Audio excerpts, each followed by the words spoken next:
Peace, family, and welcome to another Drapetomaniac podcast.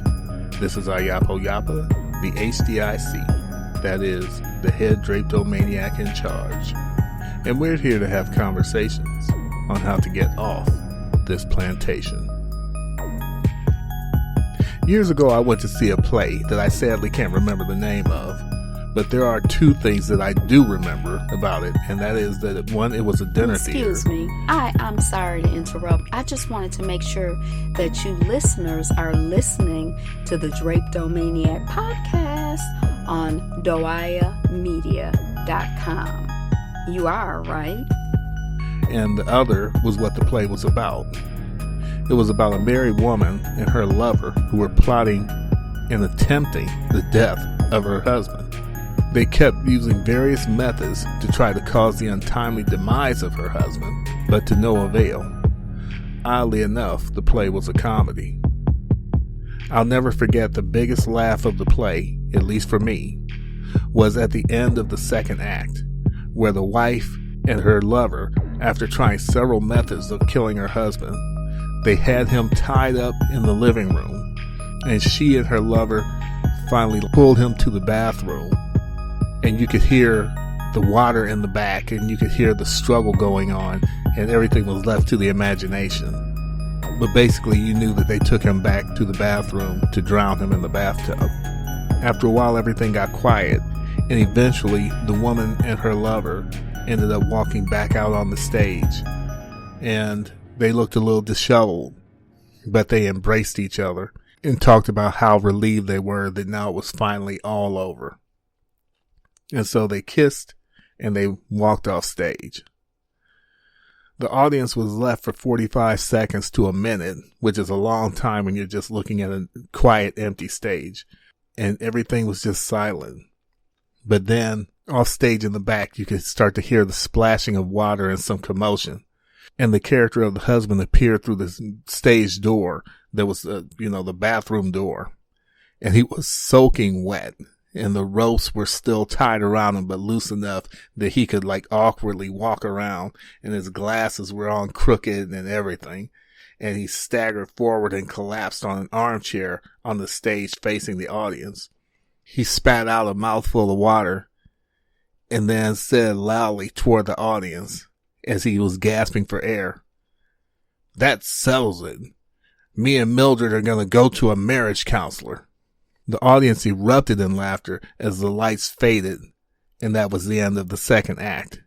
I have to admit, it was one of the funniest moments I'd ever experienced in live theater. But what made it so funny? The pure absurdity of it is what made it so funny. She just spent the entire first two acts trying to kill her husband and making it very clear that she wanted him dead. But he was still, for whatever reason, oblivious to it and thinking there was hope for his marriage. In a play, that kind of thing can be hilarious. In real life, not so much. I see our people as that husband.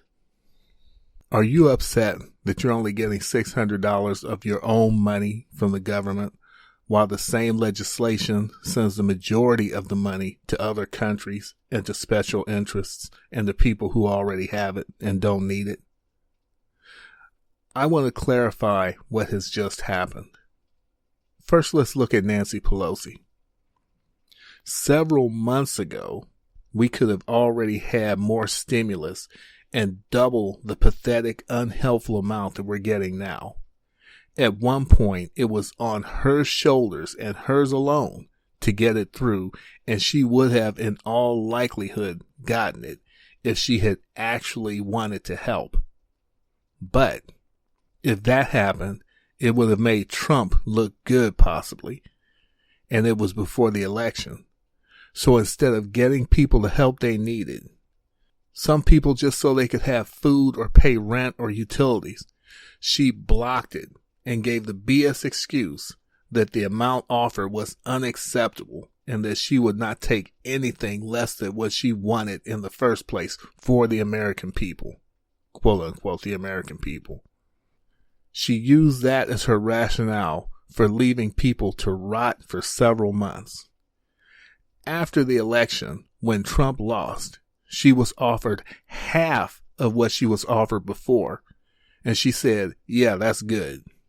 So make no mistake, the reason you are now getting only $600 as opposed to $1,200 several months ago is because Nancy Pelosi hates Trump. And she is happy to let millions of people suffer and rot to get at Trump. Think of a man or woman who has a jacked up relationship, but they have a child or children, and one or the other or both hate each other so much that they're more than glad to use the children as pawns, let them do without, and make their lives a living hell as long as it means taking jabs at the other partner. And that's exactly what she did. And if you don't believe it, she said it out of her own mouth. When at a news conference, she was asked why before the election $1,200 was unacceptable, but now that the election is over, $600 is plenty. She said, because we have a different president now. She said that. Look it up. There's plenty of clips of her saying that mess on YouTube. So then Trump starts demanding it be raised to $2,000. Think what you want about Trump. Is he a piece of crap? Sure. Is he saying this for his own motives and benefits? Of course. We all know he doesn't give two F's about the people. But if he says 2 + 2 is 4, I'm not going to disagree with that truth just because it's him saying it. So yes, on this one issue, he's right. And actually, it should be more than 2,000.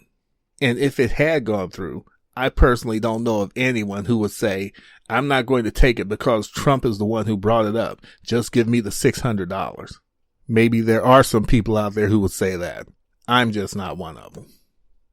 So of course, Pelosi and her cronies jump on it and they say yes to the 2,000, not because they give a crap about the people, but because they can say that they were for it now. And there's no danger of Trump getting any kind of real credit or help from it. Here comes Mitch McConnell. He, of course, was immediately against the $2,000. You may or may not know this, but he and the rest of them, on both sides, Democrats and Republicans, didn't even plan to have the $600 in the bill until Bernie Sanders and a Republican senator whose name I forget made it an issue. And so they had to twist the crap out of these demons' arms just to get the $600 in. When it got to $2,000, Sanders was trying to force McConnell to take it to a floor vote. What happens when you take it to a floor vote in Congress? What happens with a floor vote in Congress is that they can vote yay or nay. So that means that it could pass or it might not. But unlike the issue never reaching the floor for a vote, those votes will be on record, which is something politicians want to avoid like the plague. Their opponent will put out that record and remind people, this is who voted for you not to get $2,000 of your own money when you desperately needed it. That's why this big fight over just bringing it to the floor. But Mitch McConnell, like all devils, is devilishly shrewd. He said that he'll present the $2,000 proposal, but he tied it to two other items he knew the Democrats could not and would not vote for. He basically used a strategy that says, okay, I'll present the $2,000, but I'll tie it to this provision that all of you will have to give up 3/4 of what you own. Now, of course, that's not the actual proposal. I'm illustrating what it's tied to, something that he knew they would never pass in a million years. That way he can say that he presented it, but that they, the ones forcing the issue, rejected it. Because if you reject part of it, you reject all of it. Sanders is trying to push McConnell to bring it to the floor as a standalone piece of legislation. McConnell absolutely refuses to do that. He says he will only allow it if it's attached to the poison pill, the two pieces of legislation that will ensure that it doesn't pass. That is how hard this demon is fighting to make sure that you don't get anything. I hear so many people talking about what pieces of human garbage these people are, making fun of the way they look, the way they act, cursing about the things that they do, and so on. But at the end of the day, it is mind-boggling to realize that there is one person, literally one person, who stands in the way of much-needed money for millions of people. One person. That in itself is problematic. I think that sometimes we get so angry about these demons denying things to the people who need them that we overlook the fact of how hard they are that make sure that we don't get anything. Think about it. These people do very little work. And even when it comes to legislation and the actual writing of it, they don't even write it themselves. It is typically their staff along with lobbyists who have what they want for their big corporate donors, put that into the language, and it is literally just copy and paste. And I've just learned that recently. So they do almost nothing unless you call going on vacation several times a year something. My point is, the only time that you see them really fight or really do any kind of work is when it comes to regular people getting something. And they are not fighting for you to get something. They come to life and spring into action and use all their power and time and energy to keep regular people from getting anything. Really, pay attention to what your government is doing and what they really fight for. I mean, fight. 9 times out of 10, maybe even 10 times out of 10, if they're fighting a prolonged, bloody, epic battle, figuratively, it is because they're trying to keep regular people from getting something. Do some research. When military spending and spending bills to give money to the wealthy come up, they just sail right through with little or no resistance. But start talking about doing something that actually will have a positive effect on the average citizen, and now there's a battle in the Senate and the Congress. And both sides are acting in bad faith. It is not that these people don't care. They are actively working against you. If the wife in the play just didn't care about her husband, she would have just ignored him or left him alone. That isn't what she was doing. For whatever reason, she was actively working to bring about his demise. And the same is true of the quote-unquote ruling elites. It is so much worse and so much deeper than them not caring. They hold nothing but contempt for you, and their hatred is so intense that they're caught in the cutting off your own nose to spite your face syndrome. Common sense would dictate that people who desperately need money to pay for food, bills, and so on, just so they can keep a roof over their heads, if given an infusion of money, would immediately pay bills with it, buy food or other necessities, which in turn would put the money right back into the pockets of the wealthy people who own everything. But so deep is their contempt for regular people that they won't even give you something so they can build goodwill or get a win, even when they know that those they serve will be getting that money right back immediately. They would rather harm themselves if it means seeing you suffer.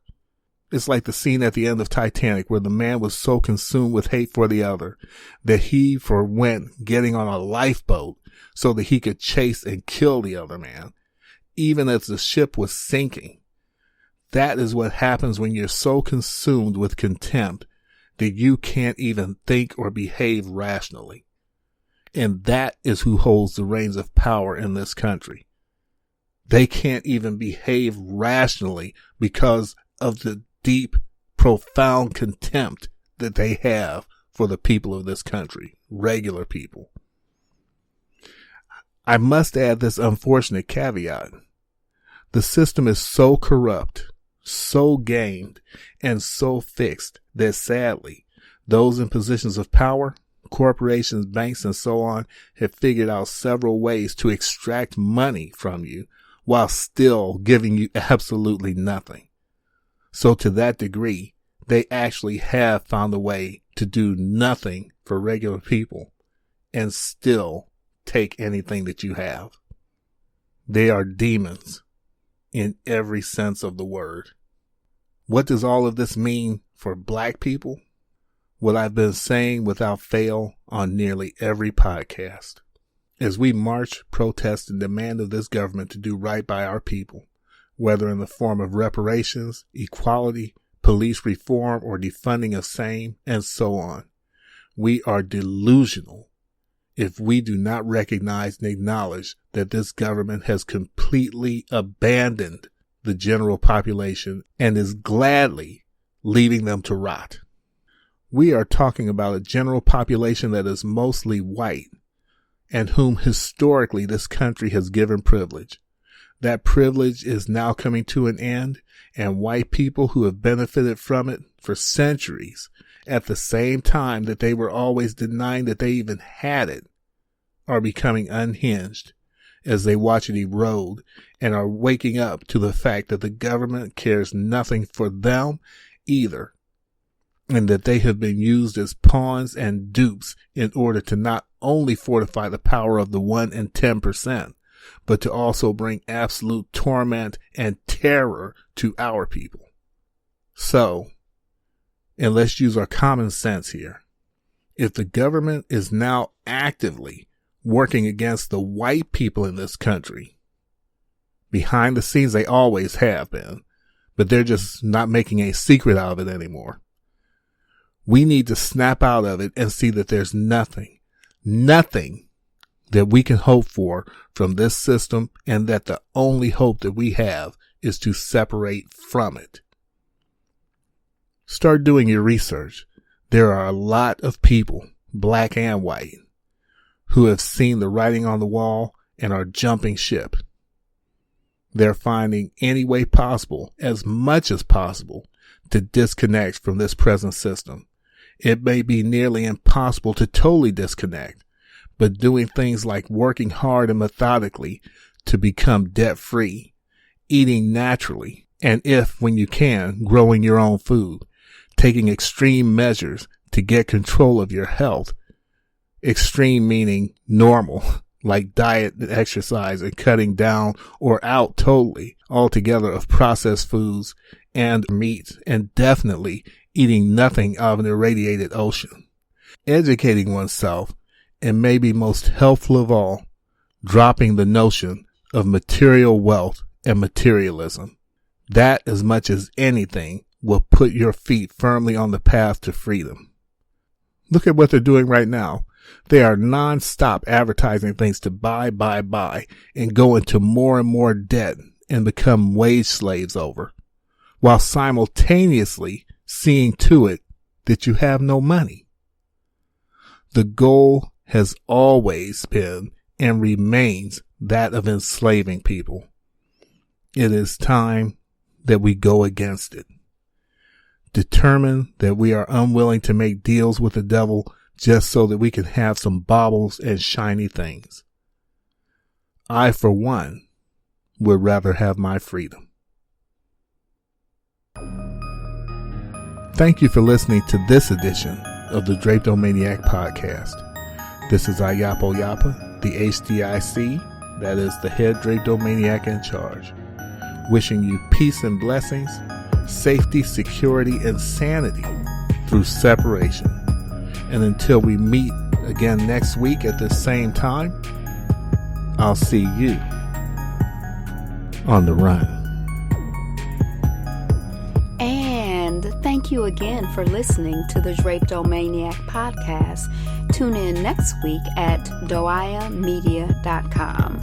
DOEAIAMEDIA.com. And again, we'll catch you on the run.